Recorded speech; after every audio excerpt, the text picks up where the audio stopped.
So today's lecture is on kinetic theory of gas and radiation.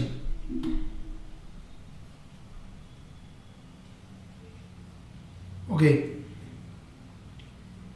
लक्षात घ्या, सगळ्यात सोपा लेसन आहे kinetic theory of gas and radiation. Kinetic theory of gas आणि radiation हा सगळ्यात सोपा लेसन आहे, सगळ्यात सोपा लेसन आहे. ह्या लेसनमध्ये सुरुवातीला काय आहे बघा, the easiest lesson all of the lessons, आणि विशेष म्हणजे 7 मार्क आहे, सगळ्यात सोपा लेसन आहे. काही विद्यार्थी या लेसनला ऑप्शन टाकत असतील, काही विद्यार्थी हा लेसन ऑप्शन टाकत असतील तर ते मूर्ख आहेत. सगळ्यात सोपा, सगळ्यात छोटा आणि सगळ्यात जास्त मार्काचा लेसन म्हणजे कोणता असेल तर kinetic theory of gas and radiation. Okay, बघा इथे काहीच नाही, इथे डायरेक्ट यायचं. Boyle's law, temperature remains constant. Charles law, pressure remains constant. Gay Lussac's law, volume remains constant. Finished. Boyle's law, temperature remains constant. Boyle's law, temperature remains constant. Charles law, pressure remains constant. Gay Lussac's law, volume remains constant. मग त्याच्यावरनं आपल्याला लिहिता येतं म्हणजे कसं, तर P V equal to काय सांगा, पी व्ही इक्वल टू काय आहे, R T. P V equal to R T आहे. मग टी रिमेन्स कॉन्स्टंट म्हणजे P V equal to constant म्हणजे P is inversely proportional to volume. ह्या पद्धतीने जायचं आहे. ओके, आता त्याच्यानंतर पुढचं एक्सप्रेशन आहे P one V one upon T one equal to P two V two upon T two. P two V two upon T two. बघा आता इथं काय आलं, P V equal to N R T. P V equal to N R T. N म्हणजे काय, mass of gas, mass of the gas upon molar mass of the gas म्हणजे n by n A. दोन प्रकारे आपण एनचा formula design करतो, number of moles, mass of gas upon molar mass, mass of gas upon molar mass किंवा N upon N A, number of molecules, Avogadro's number. बस एवढ्या सेक्शनमध्ये एवढंच महत्त्वाचं आहे आणि एवढंच लक्षात ठेवायचं आहे. ओके, त्याच्यानंतर बघा द व्हॅल्यू ऑफ आर, हा जो आर आहे याची value 8.314 joule per mole kelvin raise to -1. P V equal to N R T. P V equal to N K B into T. K B म्हणजे Boltzmann constant आहे and that Boltzmann's constant Kb equal to R by N. Boltzmann constant R equal to R by Na. R by Na. बरोबर, तेच इथे लिहिलं बघा, R equal to Na into Kb. Okay. Equation of state. For a gas, its state is specified by a number of physical quantities such as pressure, volume and temperature. Energy. Hence the equation relating these quantities known as equation of state. तुम्हाला विचारतील equation of स्टेटमध्ये कोण कोण असतं, तर equation of स्टेटमध्ये pressure असतं, volume असतं, टेम्परेचर असतं आणि इंटरनल एनर्जी असते. आपल्याला इंटरनल एनर्जी माहीत नव्हती, आपल्याला फक्त प्रेशर, व्हॉल्यूम, गॅस माहीत होतं. Behaviour of A gas, behaviour of A gas. आता या बिहेवियर ऑफ ए गॅसमध्ये तुम्हाला काय लिहायचं आहे, तर तुम्हाला इथे अजून एक फॉर्म्युला बघा, density equal to N upon V. This formula is very important, density equal to N upon V. आता याच्यामध्ये तुम्हाला शिकायचं आहे ते म्हणजे पॉस्च्युलेट्स, पॉस्च्युलेट्स, पॉस्च्युलेट्स किंवाच assumptions, assumptions of kinetic theory of gas. Assumptions of kinetic theory of gas. Assumptions, postulates और assumptions of kinetic theory of gas. एक साधारणपणे आपण एक 4 किंवा 5 ते 6 पाठ करूया. पहिलं बघा, gas composed of, gas composed of, gas composed of small, tiny, teeny particles, particles is called as molecules. त्याला काय म्हणायचं, मॉलिक्युल्स. म्हणजे पहिलं अझम्पशन हे मॉलिक्यूल विषय होतं. पहिलं अझम्पशन कशाविषयी होतं, molecule. So gas composed of small teeny molecules particles is called as molecule. Gas or matter composed of, gas composed of small, gas composed of, बघा, gas, gas composed of small tiny particles are called as molecules. बघा पुढे, in between two molecules in between two molecules, in between two molecules there is, in between two molecules there is collision. दोन molecules मध्ये काय होतं? collision, collision, and their collision, and their collision, दोन molecule मध्ये collision होते and their collision is perfectly elastic. Their collision is perfectly elastic. तिसरं assumptions. Gas composed of small tiny particles are called as molecules. In between two molecules there is a collision and their collision is perfectly elastic. Okay, all the gas molecules are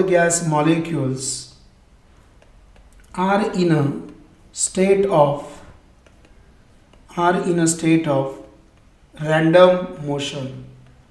All gas molecules are in state of random motion. All gas molecules are in a state of random motion. सगळे gas molecules हे random motion मध्ये असतात. बरोबर. पुढचं the volume occupied by the gas molecules, the volume occupied by the gas molecules is negligible as compared to total volume of gas. Volume occupied by gas molecule, volume कोणाचं हो? Gas मॉलिक्युलचं. हे negligible आहे कोणाशी? Total व्हॉल्यूमशी. एवढे चार assumption बाद झाले. बघा, चार अझम्पशन बाद झाले. Postulates, assumptions of kinetic theory of gas. Gas composed of small teeny particles are called as molecules. In between two molecules there is a collision and their collision is perfectly elastic. All the gas molecules are in a state of random motion. The volume occupied by the gas molecule is negligible as compared to the total volume of the gas. किंवा असं म्हणू शकता, they are spherical, elastic. They are spherical elastic spheres. They are spherical elastic spheres. They are rigid. ते rigid पण असतात. Okay, सगळ्यांना पहिला मुद्दा कळला. पहिला 2 मार्काचा प्रश्न झालाय. पहिला 2 मार्काचा प्रश्न झाला आहे. मोमेंटम पहिला 2 मार्काचा प्रश्न झालाय. कळला का? फास्ट, जरा फास्ट घे, उरकायचे फास्ट. हां, फास्ट उरकायचं, फास्ट. ओके, बघा, डेन्सिटी इक्वल टू, डेन्सिटीचा formula n/v. Mean free path म्हणजे काय? मीन फ्री पाथ म्हणजे काय?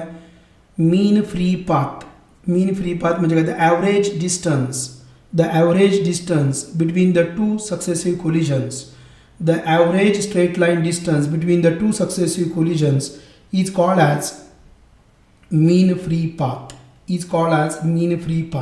बघा इथे, thus in between two successive collisions the molecules move along a straight path with constant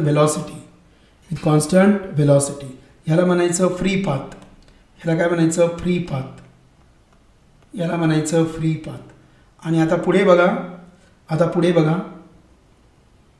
बघा, mean free path as the average distance traversed by a molecule with constant velocity between two successive collision. He definition कोणाची? मीन free पाथची. मीन free पाथमध्ये काय? Average distance असं तुम्ही म्हणू शकता ना. What is, तुम्हाला आलं डिफाईन मीन फ्री पाथ, तुम्ही काय म्हणणार? डिफाईन मीन फ्री पाथ जर तुम्हाला आलं, तुम्ही काय म्हणणार? The average distance between two successive collisions of the gas molecule is called as mean free path. Mean म्हणजेच काय हो? ॲव्हरेज. द ॲव्हरेज डिस्टन्स कशामधलं? Between two successive collisions. Finished. मग density equal to n/v. Mean free path आपण लॅम्बडाने दाखवतो. आणि हा फॉर्म्युला मला असं का वाटतंय बोर्ड यावर्षी विचारणार आहे, 1 मार्काला बोर्ड यावर्षी विचारणार आहे मीन फ्री पाथचा formula. So lambda equal to 1/√2. हे √2 आहे फक्त, √2 pi d² n/v. √2 pi d² n/v. बघा, लॅम्बडा इक्वल टू 1 लिहायचा म्हणजे लक्षात राहतो, पाहून नाही लक्षात राहणार. 1/√2 पाय d². पाय r² तुमचं पाठच आहे ना, मग √2 pi d² N upon V. N upon व्हीलाच काय म्हणतो आपण, डेन्सिटी. चला लगेच याच्यावरती प्रॉब्लेम नाही, मिटूनच टाकू आपण. Obtain the mean free path. Yes, very good Ashish. Question बँकमध्ये पण तो फॉर्म्युला विचारला आहे बघा, क्वेश्चन बँकमध्ये पण तो फॉर्म्युला विचारला आहे. Obtain the mean free path of nitrogen molecule. Nitrogen मॉलिक्यूलचं मीन फ्री पाथ विचारलं आहे at 0 degree centigrade and 1 atmospheric pressure. 1 atmospheric pressure. The molecular diameter is 324 pm. Okay, temperature दिलं आहे 0 degree centigrade. 0 degree centigrade 273 kelvin. Kinetic theory of गॅसमध्ये degree centigrade नसतं तर kelvin असतं. Pressure दिलं आहे 1 atmosphere म्हणजे एवढं आलं 1.01 इंटू 10⁵ पास्कल. आता लक्षातच ठेवा 1 atmospheric प्रेशर म्हणजे 1.01 इंटू 10⁵ न्यूटन पर मीटर स्क्वेअर. हे पी एम दिले आपल्याला, पी एम 324 PM म्हणजे 10⁻12. ओके. आता P V equal to N K B into T. So N by व्हीचा फॉर्म्युलाला P upon K B into T. मग इथं एन बाय व्हीचा फॉर्म्युल्यामध्ये K B into T upon P टाकला. बघा लॅम्बडाचा formula 1/√2 πd² N by V. N by व्हीची value P upon K B into T टाकली आणि हे कॅल्क्युलेशन केलं. किती आलं 0.8 इंटू 10⁻⁷. ओके, चला पुढे. आता आपल्याला घ्यायचं आहे pressure of ideal gas. Explain the pressure of ideal gas. आता 2 मार्काला प्रश्न विचारतात. Explain why gas exerts a pressure on the walls of container.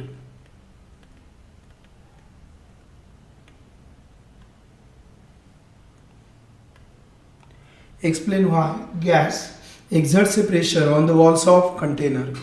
Explain why gas exerts a pressure on the walls of container. Okay, याचा answer कसं लिहायचं बघा. Answer all the gas molecules are in a state of random motion. तुम्ही माझ्यासोबत लिहिलं तर तुमचं लिहून होईल. उरकवणार आहे मी चॅप्टर, काळजी करू नका. 7 मार्क्सचा लेसन आहे. All the gas molecules are in a state of random motion. Second, they collide with each other. They collide with each other as well as on the walls of container. As well as on the walls of container. On the walls of container. In between collisions, molecules exchange the momentum. Molecule जे आहे ते भिंतीवर धडकतात. The molecules collides on the walls of container. So in between collision, molecules exchange the momentum with the wall of container. बघा, म्हणजे पहिला शब्द होता random motion. Keyword महत्वाचे आहेत. कीवर्ड कोलिजन, एक्सचेंज मोमेंटम कोणाशी, वॉलशी. the rate of change of momentum is called force by Newton's second law of motion. The rate of change of momentum is called force, and the force per unit area is called pressure. बघा इथे force per unit area is called pressure. Thus gas exerts a pressure on the walls of container. 2 मार्काचा प्रश्न आहे. 2 मार्काचा प्रश्न सगळ्यांना कळला का? 2 मार्काचा प्रश्न कळला का? Explain why gas exerts a pressure on the walls of container. 2 marks. मी लिहून पण काढला माझ्या मते 2 मिनिटात. All the gas molecules are in a state of random motion. All the gas molecules are in a state of random motion. They collide with each other as well as on the walls of container. In between collision of molecules, they exchange the momentum with the wall. And the rate of change of momentum is called force. And the force per unit area is called pressure. Thus gas exerts a pressure on the walls of container. कळलं? Screenshot घ्या. लिहायचं नसेल तर screenshot घ्या आणि त्याची PDF बनवा. इथं एक झालं आहे की नाही? इथं एक झालं postulates of kinetic theory of gas. त्याचा एक स्क्रीनशॉट, याचा एक स्क्रीनशॉट, PDF तयार होते. आता आपल्याला सगळ्यात महत्त्वाचं घ्यायचं आहे, हे डेरिव्हेशन लास्ट टाइम विचारलेलं आहे. Very good Ishwari. हे लास्ट टाइम विचारलेलं आहे. Pressure of an ideal gas. Pressure of an ideal गॅसचं डेरिव्हेशन लास्ट टाइम विचारलेलं आहे. त्यामुळे ह्या वर्षी त्याची यायची शक्यता तशी फार कमी आहे. चला तरी आपण हे डेरिव्हेशन समजून घेऊया. मी त्याचे थोडेसे जरा तुकडे केलेत आणि माझ्या मते एवढं लिहिणं सफिशियंट आहे. ओके. बघा, pressure exerted by gas on the walls of container. जरी मी 20-22ला विचारलं तरी हे प्रिपेअर करायचं एवढं अवघड नाही आहे, फार अवघड नाही. त्याचा भाव करतात उगाच लोक, पण हे बोर्डाचं लाडकं डेरिव्हेशन आहे. बघा, आपण सुरुवातीला काय म्हणायचं?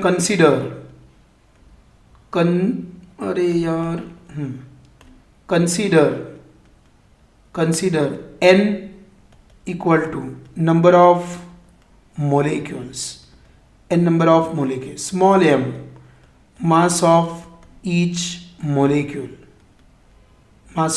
molecule. Capital M equal to n into छोटा m mass of a gas. V equal to volume of gas. P equal to pressure exerted by gas. Okay, हे लिहून झालं माझं. एवढं लिहिलं. आता काय म्हणायचं? all the gas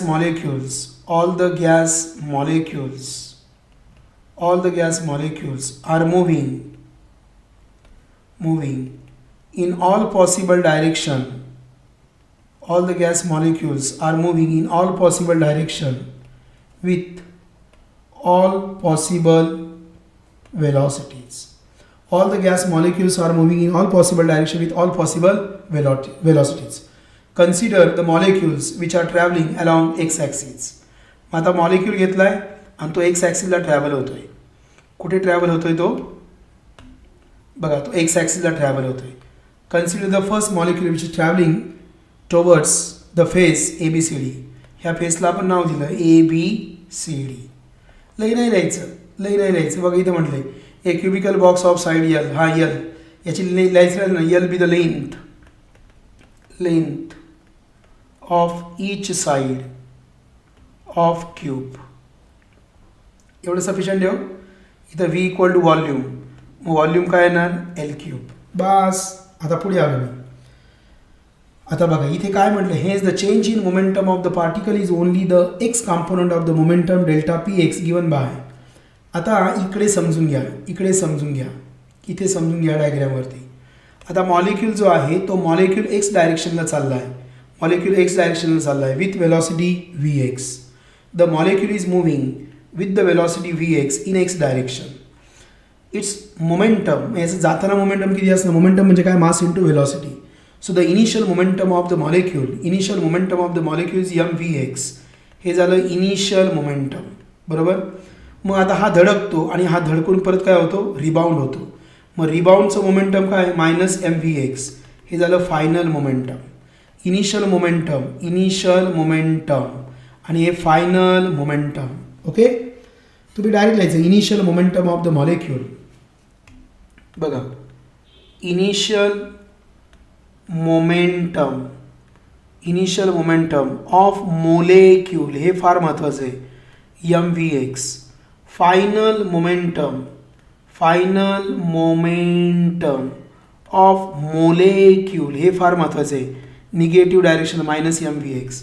मग change in momentum of particle, मग final momentum minus initial momentum, मग फायनल कोण आहे -mvx -2mvx, खत्म. आता मला सांगा हे मोमेंटम किती आलं -2mvx. आता हे निगेटिव्ह डायरेक्शन काय आहे मला सांगा, हे निगेटिव्ह डायरेक्शन काय? Thus the momentum is transferred to the wall during collision is +2mvx. म्हणजे मॉलिक्यूलचं मोमेंटम -2mvx आहे. Change in momentum of molecule is -2mvx, but the change in momentum of wall is +2mvx. वॉलचं plus आहे आणि मॉलिक्यूलचं minus आहे. मॉलिक्यूलचं minus, वॉलचं plus. आता काय झालं बघा, in between two collision the molecule travels a distance 2l. In between two collisions the molecule travels a distance 2l. Okay, in between two collisions the molecules travels a distance 2l. In between two collisions the molecule travels a distance 2l. हे वाक्य लिहिलं. आता बघा, मग काय काढायचं तुम्ही इथे यायचं. मी जेवढं हायलाईट केलं तेवढंच नंतर लिहून काढा. नंतर तुम्ही तेवढंच लिहून काढा. डेरिव्हेशन लिहून काढा. नंतर बोर्डाचा लाडकं डेरिव्हेशन आहे, बरोबर. मग फ्रिक्वेन्सी काय असते हो?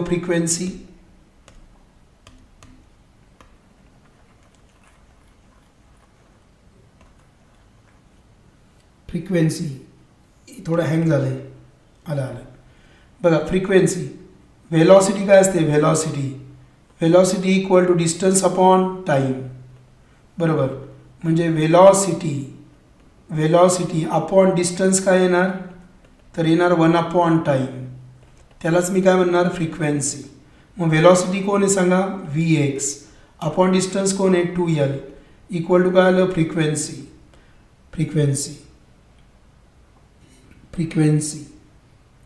मग फ्रिक्वेन्सी आली vx अपॉन 2l.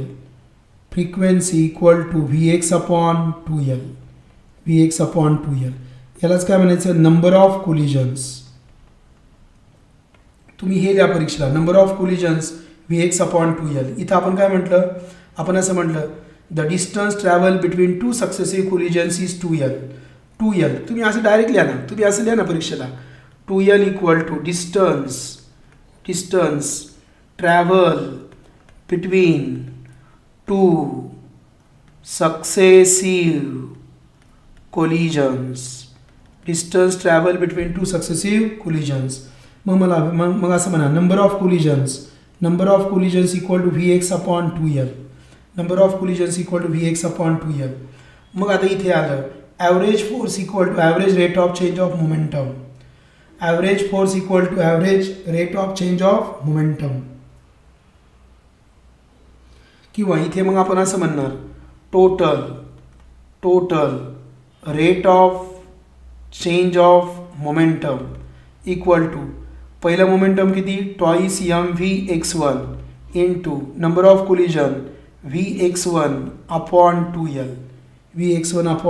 2 ला 2 कॅन्सल झाला. म्हणजे काय आलं मला सांगा? म्हणजे आलं mvx1² अपॉन l.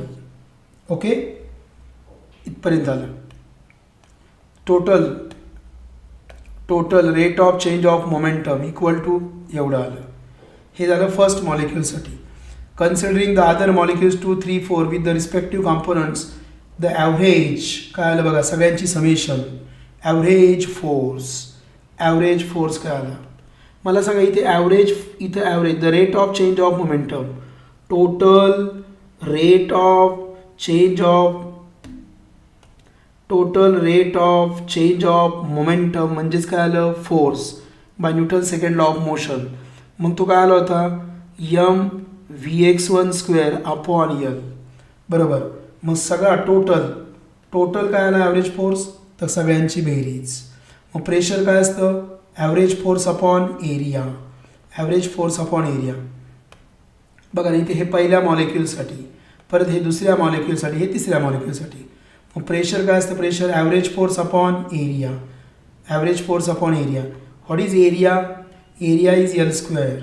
मग Vx1 स्क्वेअर ही जी व्हॅल्यू आहे बघा, ही व्हॅल्यू सगळी इथं पुटअप केली आणि अपॉन एरिया जो आहे एरिया, तो एरिया यल स्क्वेअर घेतला. ओके. आता मध्येच एक टर्म घ्यायची बघा आपल्याला. हे डेरिव्हेशन काय आहे, आपलं मेंदू सक करतं हे डेरिव्हेशन.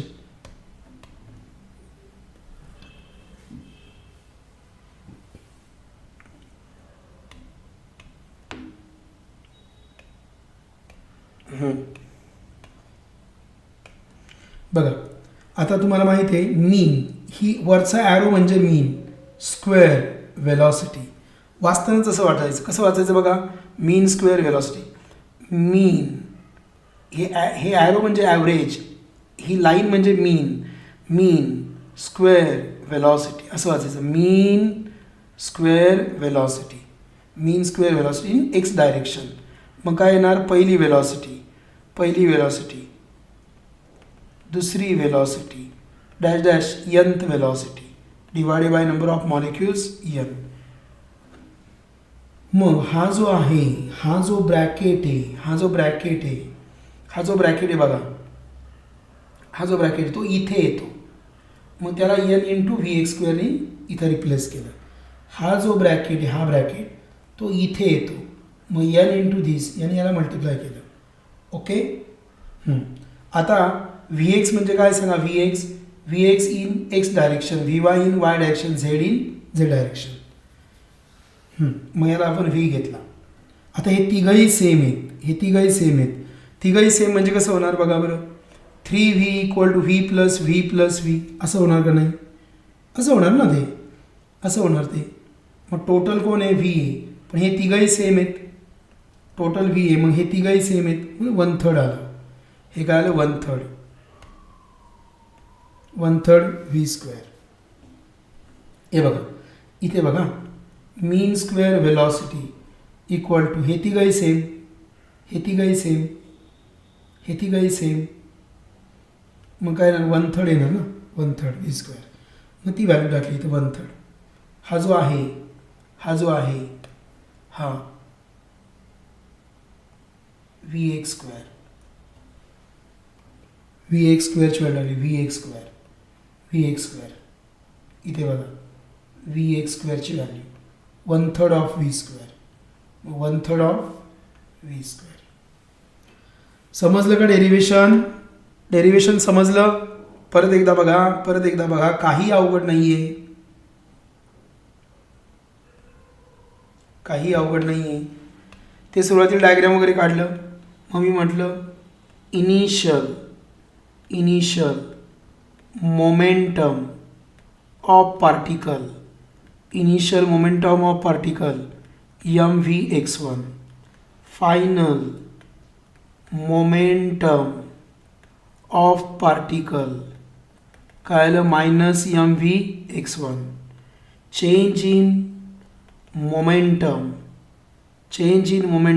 ऑफ पार्टिकल तुम्ही लिहायचं फायनल मायनस इनिशियल, म्हणजे झालं -2mvx1.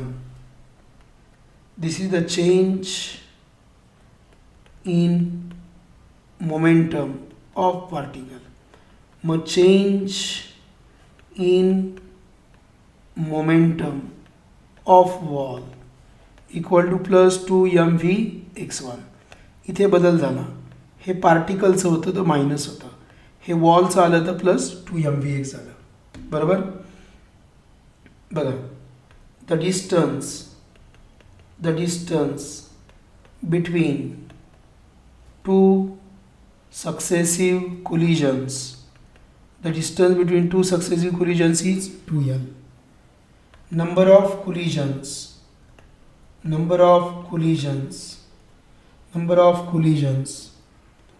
equal to काय येणार velocity upon distance 2l. Total rate of change of momentum equal to change in momentum in one collision into number of collisions. So total rate of change in momentum in one collision काय 2mv(x1) into number of collision vx1 upon 2l. 2 ला 2 cancel. Total rate of change of momentum, so m vx1 square upon l. Okay, by Newton's second law of motion काय total rate of change of momentum is directly proportional to average force. So average force equal to m vx1 square upon l. Pressure equal to average force upon area. पण हे एका मॉलिक्यूलसाठी झालं म्हणून सगळे add केले.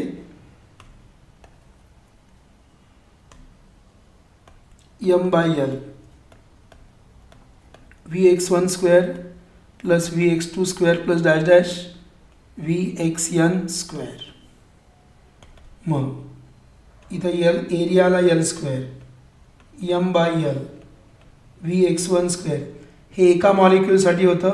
मला total force पाहिजे होता. टोटल फोर्स मग सगळे मॉलिक्यूल घेतले.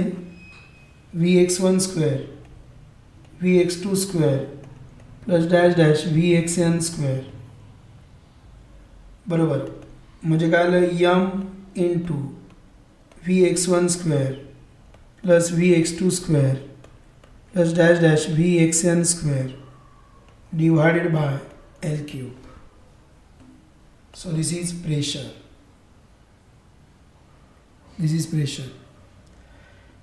By definition of mean square velocity.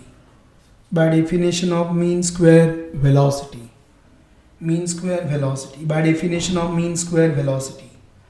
Mean square velocity x direction is equal to vx1 square vx2 square plus dash dash vxn square upon n. ह्याला इकडे घ्या. So n into mean square velocity is equal to vx1 square plus vx2 square plus dash dash vxn square. मग इथे replace केलं मी. इथे टाकणार आहे त्याची व्हॅल्यू. मग बघा मग काय आलं pressure equal to m into n into mean square velocity upon L cube. म्हणजे P equal to n into छोटा m into mean square velocity x direction upon L cube. For all three possible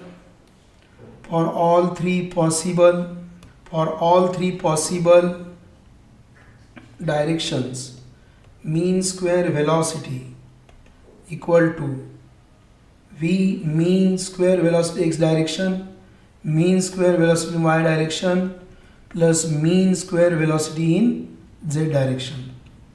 But mean square velocity in x direction is equal to mean square velocity in y direction is equal to mean square velocity in z direction. हे तिघही same आहेत. म्हणजे काय होणार mean square velocity equal to mean square velocity x plus mean square velocity x plus mean square velocity x. So mean square velocity is 3 mean square velocity. म्हणजेच mean square velocity X direction equal to 1/3 mean square velocity. मग इथे जाऊन मी value टाकणार, इथे जाऊन value टाकणार. therefore p equal to n into m into 1/3 mean square velocity divided by L cube. Now p equal to 1/3 n into m into mean square velocity upon L cube. So p equal to 1/3 याला म्हणायचं capital M into mean square velocity upon L cube. L cube ला म्हणायचं volume. So P equal to 1/3 mean mass of gas mean square velocity upon volume. इथून density घेतली ना, mass upon volume is density. बघा पहिला screenshot घ्या, डायग्रॅमचा screenshot नका घेऊ, पहिला स्क्रीनशॉट घ्या. हा पहिला स्क्रीनशॉट घ्या. नंतर बघा दुसरा स्क्रीनशॉट घ्या, दुसरा स्क्रीनशॉट. त्याच्यानंतर तिसरा स्क्रीनशॉट घ्या, तिसरा स्क्रीनशॉट. त्याच्यानंतर आता चौथा स्क्रीनशॉट घ्या, चौथा. त्याच्यानंतर आता पाचवा स्क्रीनशॉट घ्या. डेरिवेशन संपलं. समजलं? बघा हे डेरिवेशन झालं आपलं. आता हे डेरिवेशन घ्यायचं. Show that root mean square velocity. बघा क्वेश्चन कसा आहे. By using pressure exerted by gas, by using pressure exerted by gas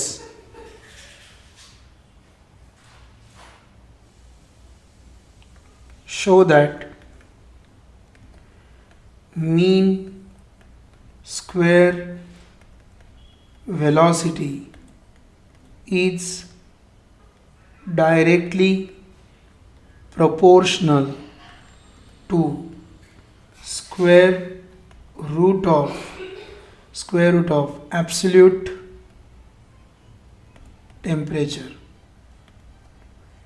हा क्वेश्चन आहे. मग बघा सोल्युशन काय याचं. पहिल्याच वाक्यात लिहायचं pressure by A gas on the walls of container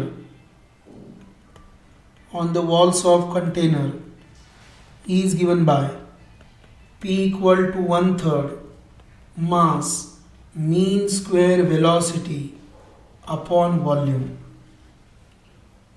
okay, P ला इकडे घ्या. So PV equal to 1/3 mass into mean square velocity. झालं.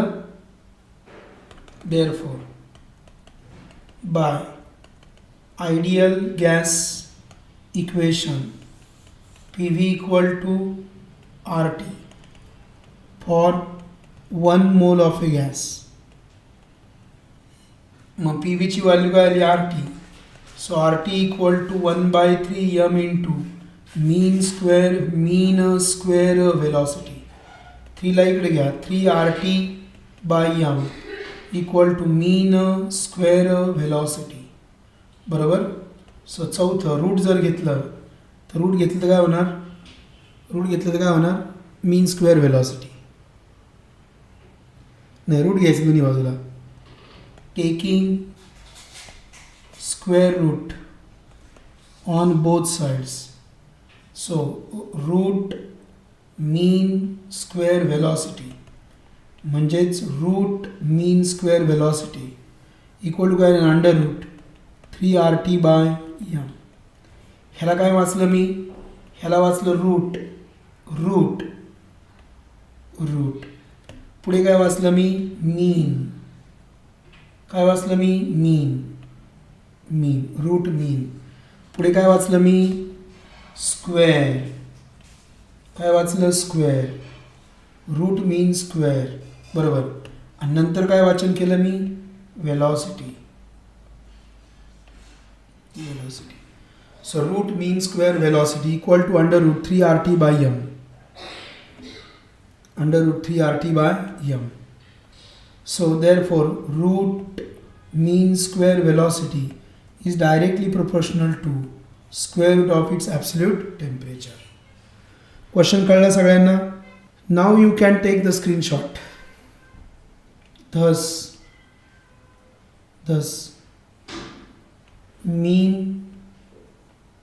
root mean square velocity इथं रूट राहिला शब्द. Thus root mean square velocity is directly proportional to square root of absolute temperature. कळला का? 2 मार्काचा प्रश्न. Very important question. फिजिक्स मधला सगळ्यात सोपा लेसन म्हणजे kinetic theory of gas and radiation. त्याच्यानंतर 2 नंबरला ऑसिलेशन, 3 नंबरला सुपरपोजिशन ऑफ वेव्स, 4 नंबरला mechanical properties of fluids. Okay बघा आता इथपर्यंत आपलं आलं.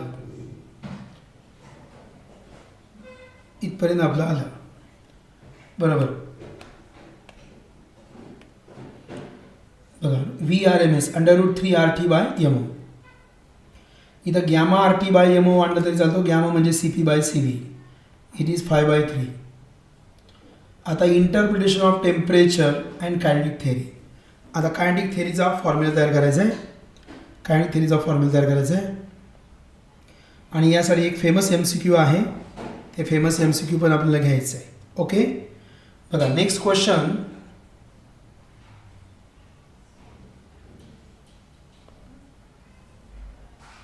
So what is the next question? Derive an expression for kinetic energy of gas from pressure exerted by a gas equation.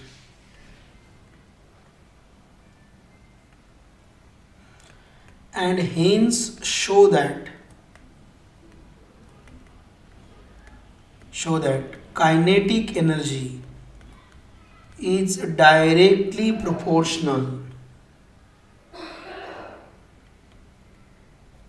to absolute temperature. हा question आहे. हे बघा मला रिव्हिजन अशीच घेता येते. मी असंच लिहिणार. मला ते लिहिल्याशिवाय जमणार नाही. आणि तुम्ही पण माझ्यासोबत लिहायचं काय? आपली परीक्षाच लिखाणाची. Okay pressure exerted by gas on the walls of container is given by P equal to 1/3. P equal to 1/3. Pressure exerted by a gas P equal to 1/3.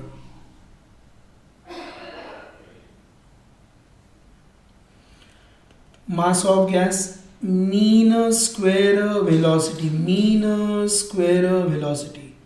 divided by volume. ह्याला इकडे घ्या ना. So 3 PV equal to m into mean square velocity. Kinetic energy काय असते 1/2 divide by 2 on both sides.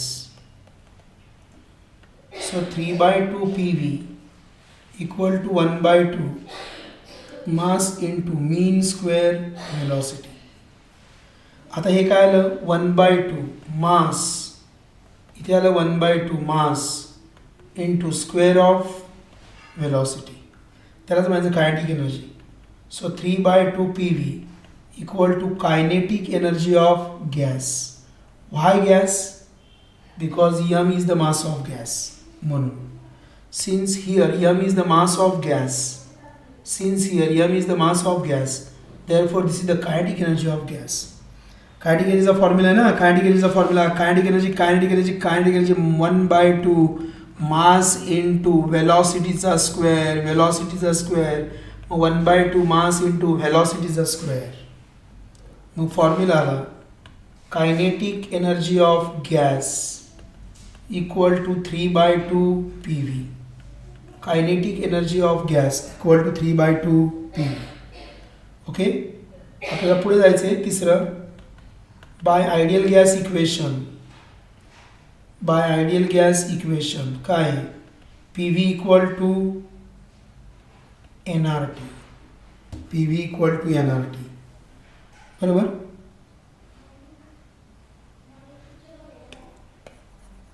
म्हणजे काय आलं बघा, 1 2 3. देअरफॉर काय आलं बघा, काय आलं, kinetic energy of gas equal to 3/2 PV. चं काय आलं, NRT 3/2 PV. PV म्हणजे NRT. बरोबर. NRT आला 3/2 NRT. बरोबर. मग n इक्वल टू 1 घेतला तर काय येणार, kinetic energy of gas. n1 घ्यायचा. थांबा, घाई नाही करायची आपल्याला. मग kinetic energy of gas upon n जर घेतला तर काय आला, 3/2 RT. So kinetic energy per mole equal to 3/2 RT. हे आलं पर मोल. इथं आलं पर मोल डिवाइडेड बाय n 3/2 RT. बरोबर. आता याला ॲव्होगाड्रोज नंबरने डिवाइड करतो. Divide by Avogadro's number NA. मग कायनेटिक एनर्जी पर काय होणार, मोलेक्यूल.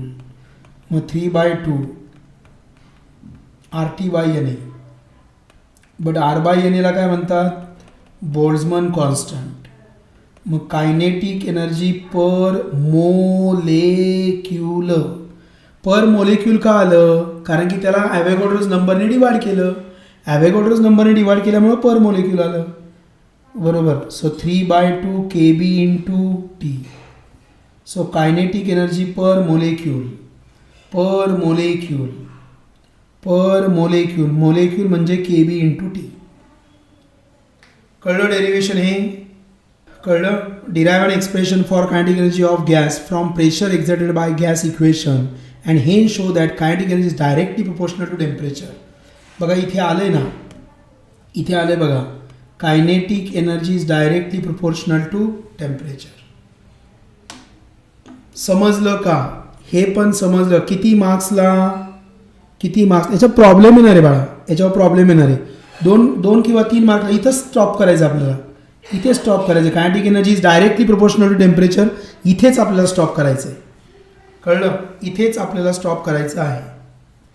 म्हणजे लक्षात ठेवायला किती सोपं आहे बघा, लक्षात ठेवायला खूप इझी आहे. Kinetic energy of gas. थोडं थांबा, मला याला थोडं एक्सपांड करू द्या. बघा याला थोडं एक्सपांड करतो मी.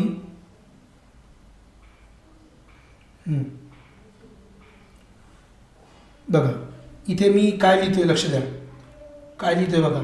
Kinetic energy of gas. Gas आला का 3/2 PV.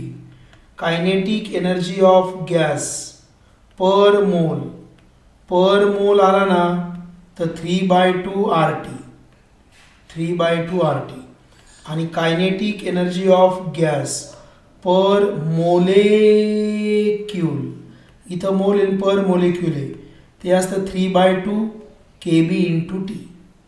आणि जर पर युनिट मास विचारलं, कायनेटिक एनर्जी ऑफ गॅस पर मास जर विचारलं तर ते घ्यायचं 3/2 RT upon capital M. Molar mass घ्यायचं. हे विसरू नका. हे फॉर्म्युल्यांसाठी विसरू नका, कारण की याच्यावरती गणित आहे आणि तो प्रॉब्लेम फार महत्त्वाचा आहे. घेतला आहे मी, गणितं सगळी घेतलीत. बघा इथे एक प्रॉब्लेम आहे. Second 3.2 at 300 kelvin what is the RMS speed. RMS speed विचारलं आहे ऑफ हेलियम ॲटम. त्याचं मास दिलं आहे, हे सगळं दिलं आहे. टेम्परेचर किती दिलं आहे 300 केल्विन, बरोबर. त्याचं मास दिलं आहे 4 AU. Mass is given, mass is 4 U आणि 1 U ची व्हॅल्यू एवढी दिली. मास इज 4 U आणि U ची व्हॅल्यू दिली 1.66 एवढी दिली, बरोबर. तुम्हाला इथं KB दिला आहे. मग ॲव्हरेज कायनेटिक एनर्जी काय आहे 1/2 मास इंटू दिस. आता इथं बघा तुम्हाला कळलं पाहिजे, इथे काय दिलं आहे KB दिला आहे. KB दिला आहे म्हणून 3/2 KB इंटू T. मग याच्यावरनं हे दोन एक्सप्रेशन जे आहेत 1/2 कायनेटिक एनर्जी काय असते 1/2 मास इंटू वेलोसिटीचा स्क्वेअर आणि 3/2 KB, ते दोघं इक्वेट करून एवढं काढलं. समजलं इथपर्यंत सगळ्यांनी इथपर्यंत समजलं का? बाळांनो समजलं का? बघा हे derivation the mean free path lambda काय असतो 1/√2. 1/√2 इथं √2 आहे म्हणजे C ऑप्शन π/n/d². ओके. आता इथं विचारलं आहे right ideal gas equation for 7 gram of nitrogen. 7 gram of nitrogen. मग PV इक्वल टू काय NRT. मग PV इक्वल टू N म्हणजे काय given mass upon molecular mass into RT. So PV equal to 7 gram is given mass. This is small m, so 7 gram. इथं आलं 7 gram upon molecular weight. Nitrogen आहे, nitrogen म्हणजे N2 म्हणजे 14 + 14 म्हणजे किती आलं 28. हे ग्रॅममध्ये असतं. मग 28 gram into RT. So PV equal to 728, so 1/4 RT. So this is the ideal gas equation. कळलं का सगळ्यांना? कळलं का इथपर्यंत? हे लक्षात घ्या. N म्हणजे काय असतं m small m upon capital M. 7 gram upon 28 gram. बघा पुढचा question. Calculate the ratio of mean square speeds of gas. ह्या 300 केल्विनला दिला आहे. 30 केल्विन आणि 120 kelvin. Ratio of mean square speeds. आता तुम्हाला माहिती आहे इथं काय लिहिणार मी गिवन दॅट. पहिलं टेम्परेचर 30 केल्विन, दुसरं टेम्परेचर 120 केल्विन. मग तुम्हाला माहिती आहे काय दिस मीन square speed, route mean square speed RMS speed ना, this is VRMS is directly proportional to √T. हे फसवं आहे बरं का. विचारले मीन स्क्वेअर आणि फॉर्म्युला आपला VRMSचा आहे. मग स्क्वेअरिंग ऑन बोथ साइड्स,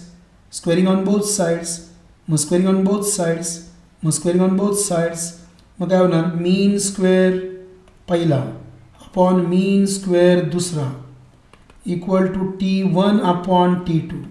मग T1 किती 30 केल्विन आणि हा 120 केल्विन. मग शून्याला शून्य गेले 1/4. So mean square of first divided by mean square of second is 1/4. लक्षात घ्या root mean square is √T. Root is directly proportional √T. Root mean square आहे. मग मीन स्क्वेअर काय येणार डायरेक्टली प्रोपोर्शनल टू T. नाही समजलं तर परत वाचा, पण मी नाही सांगू शकत रे एवढं वारंवार तेच नाही सांगू शकत मी.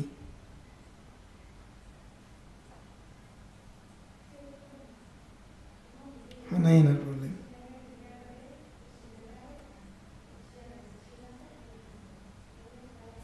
बघा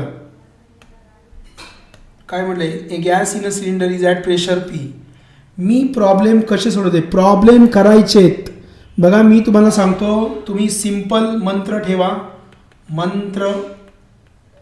सिंपल मंत्र सॉल्ट अनसॉल्ट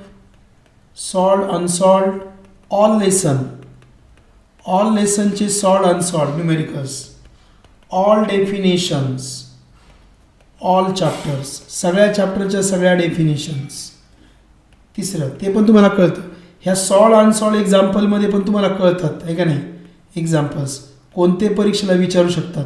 जे लय मोठे मोठे लिहिले 10-10 ओळीचे 4-4 ओळीचे प्रश्न नाही आहेत परीक्षा लक्षात घ्या 2, 3, 4 ओळीचे प्रश्न येतात. Examples all definitions of all chapters, all फॉर्म्युली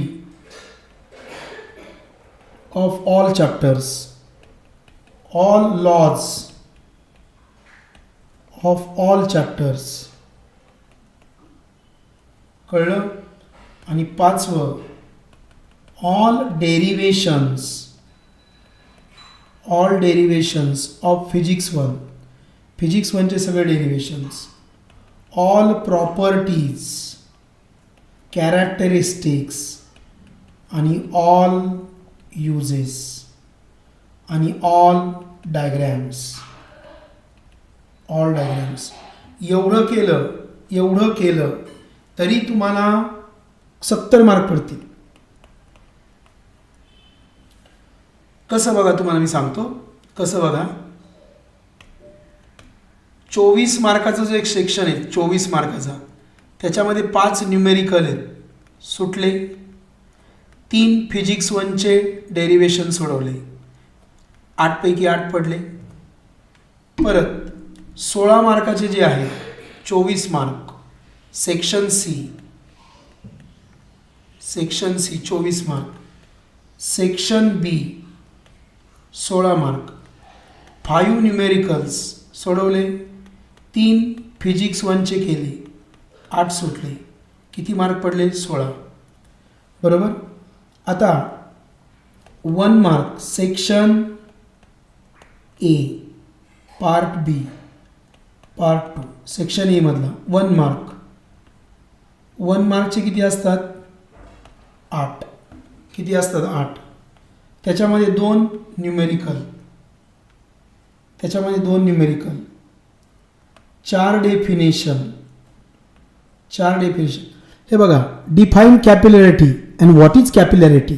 definition आहे define bits, what are bits, what is pressure, define pressure, state Pascal's law आला, state Bernoulli's law, state Kirchhoff's law, state Stefan Boltzmann's law.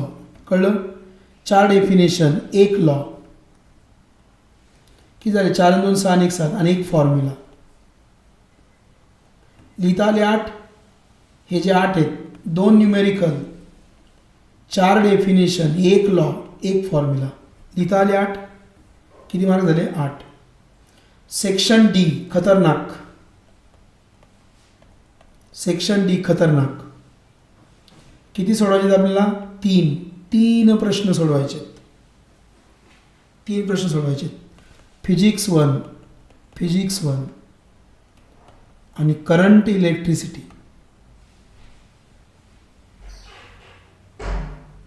सुटले. किती mark पडले हो तुम्हाला? किती mark पडले? MCQ सोडून दिले मी. MCQ सोडून दिले. सगळा पेपर अटेम्प्ट करता आला. चला मला सेक्शन डी लिहायचं आहे. फिजिक्स 1चा 1, फिजिक्स 1चा दुसरा, 2 फिजिक्स 1चे झाले. करंट इलेक्ट्रिसिटी याच्यात येतं किंवा structure of atom, dual nature. सुटले 3 प्रश्न. ह्याच्यामध्ये 2 न्यूमेरिकल. तुम्ही जर पुस्तकातले न्यूमेरिकल ऑर टाकले पेपरला गेले तर कसं काय होईल? 2 न्यूमेरिकल सुटले, 4 डेफिनेशन सुटल्या, 1 लॉ सुटला, 1 फॉर्म्युला सुटला. 8 झाले. 5 न्यूमेरिकल सुटले, 3 फिजिक्स 1चे लिहिले, 8 प्रश्न सुटले. 5 न्यूमेरिकल सोडवले, 3 फिजिक्स 1 सोडवले, 24 मार्क, 16 मार्क, 8 मार्क. हे किती मार्क आले? 4 त्रिक 12 मार्क. कळलं का? Solve unsolve, all definition, all chapters, all formulaes. All formulae इथं होती ना तुमची सॉल्व अनसॉल्व करताना. न्यूमेरिकल्स करताना होतात ना ऑल फॉर्म्युली. ऑल लॉज जास्त नाही आहेत. All derivations of physics 1, all properties, all uses, all diagrams करायचे. डायग्रॅम कशी? हाफ वेव्ह रेक्टिफायर डायग्रॅम काढा, फुल वेव्ह रेक्टिफायर डायग्रॅम काढा, मुव्हिंग कॉईल गॅल्व्हनोमीटर डायग्रॅम काढा. हे आलं पाहिजे तुम्हाला. ॲमीटर आणि voltmeter difference, streamline flow, turbulent flow difference, step up and step down transformer. Difference का करायचा? एक पार्ट केला का दुसरा लिहिता येतो. लेफ्ट हँड साईड सोडवली का राईट हँड सोडवता येते. कळलं? पटलं का हे? हां, पण न्यूमेरिकलला तुम्ही स्ट्रॉंग पाहिजे. न्यूमेरिकल येत नसतील तर मग अवघड आहे. मग थेरी पण करा. त्यात पण ऑल डेफिनेशन केले ना तरी तुम्ही जेवढे मार्क घेणार आहे ना त्याच्यापेक्षा जास्त मार्क पडतील हे केल्यावर. सगळं पुस्तक सोडून जेवढे मार्क पडणार आहेत ना त्याच्यापेक्षा हे सांगितलेलं करून जास्त पडतील.